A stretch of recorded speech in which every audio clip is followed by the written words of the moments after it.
sahabat belajar, pernahkah kalian mendengar nama Jamaluddin Al-Afghani? Ia adalah salah satu tokoh besar dalam sejarah Islam yang sangat berpengaruh pada masa kebangkitan dunia Islam di abad ke-19. Pada masa itu, banyak negeri muslim terpuruk akibat penjajahan dan kemunduran ilmu pengetahuan. Namun, di tengah kegelapan itu, muncullah sosok Jamaluddin Al-Afghani, seorang pemikir, pejuang, dan pembaru yang berani menyerukan perubahan. Ia tidak hanya berbicara tentang agama, tetapi juga tentang pentingnya pendidikan, kesadaran politik, dan persatuan umat Islam. Melalui gagasannya tentang pan-Islamisme, Al-Afghani mengajak seluruh umat Islam untuk bangkit dari ketertinggalan dan menghadapi penjajahan dengan ilmu dan semangat persaudaraan. Dalam video kali ini, kita akan mengenal lebih dekat perjalanan hidup, pemikiran, dan perjuangan beliau yang telah menginspirasi banyak tokoh pembaru setelahnya. Yuk, kita simak kisah luar biasa Jamaluddin Al-Afghani, sang penggerak kebangkitan umat Islam. Jamaluddin Al-Afghani, yang nama lengkapnya adalah Sayyid Jamaluddin Al-Afghani Al-Husaini, lahir pada tahun 1838 di Asadabad, wilayah yang kini termasuk Afghanistan, dan ia wafat pada tahun 1897 di Istanbul, Turki. Ia merupakan seorang tokoh pembaru Islam, pemikir politik, dan aktivis yang berpengaruh besar dalam kebangkitan dunia Islam pada abad ke-19. Latar belakang kehidupannya diwarnai oleh kondisi umat Islam yang terpuruk akibat penjajahan Barat dan kemunduran ilmu pengetahuan. Sejak muda, Al-Afghani menunjukkan kecerdasan luar biasa dan mendalami berbagai bidang ilmu seperti filsafat, teknologi, politik, dan sains.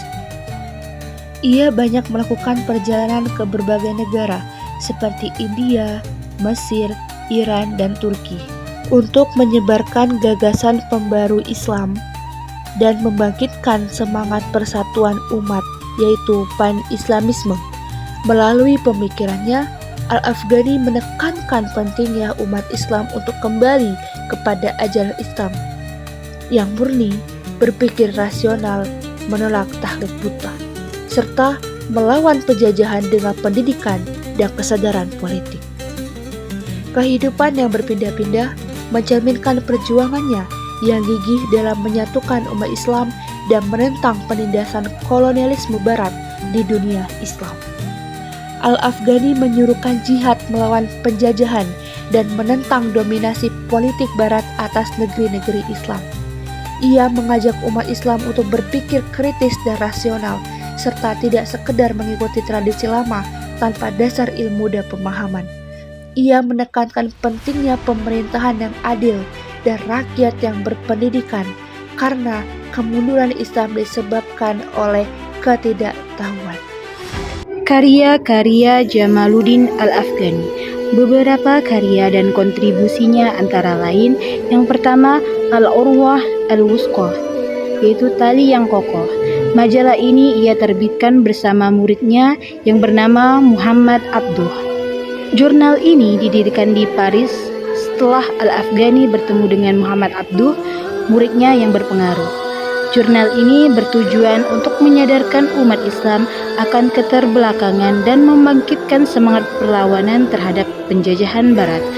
Jurnal ini berisi tulisan-tulisan revolusioner yang menekankan pentingnya persatuan umat Islam, pemurnian akidah, dan modernisasi tanpa kehilangan identitas. Gagasan yang disebarkan melalui jurnal ini mempengaruhi banyak pemikir dan gerakan Islam di berbagai negara, termaksud negara Indonesia. Karya yang kedua yaitu Ar-Radd ala Ad-Dahriyin. Karya ini adalah buku yang membantah paham materialisme dan etisme. Yang terakhir karyanya yaitu berupa artikel dan pidato politik yang menyebarkan gagasan pembaruan dan kebangkitan Islam di berbagai negara. Alasan Jamaluddin Al-Afghani termasuk tokoh pembaharuan Islam dikarenakan yang pertama, ia menghidupkan kembali semangat Islam di tengah kemunduran dan penjajahan. Yang kedua, ia mendorong pembaharuan berpikir tajdid dengan kembali pada ajaran Islam yang rasional dan dinamis. Yang ketiga, ia menginspirasi tokoh-tokoh setelahnya seperti Muhammad Abduh dan Rashid Ridho yang melanjutkan gerakan reformasi di Mesir dan dunia Islam. Yang terakhir, gagasan persatuan dan kebangkitan Islam masih relevan hingga kini dalam menghadapi tantangan globalisasi dan kemerosotan moral umat.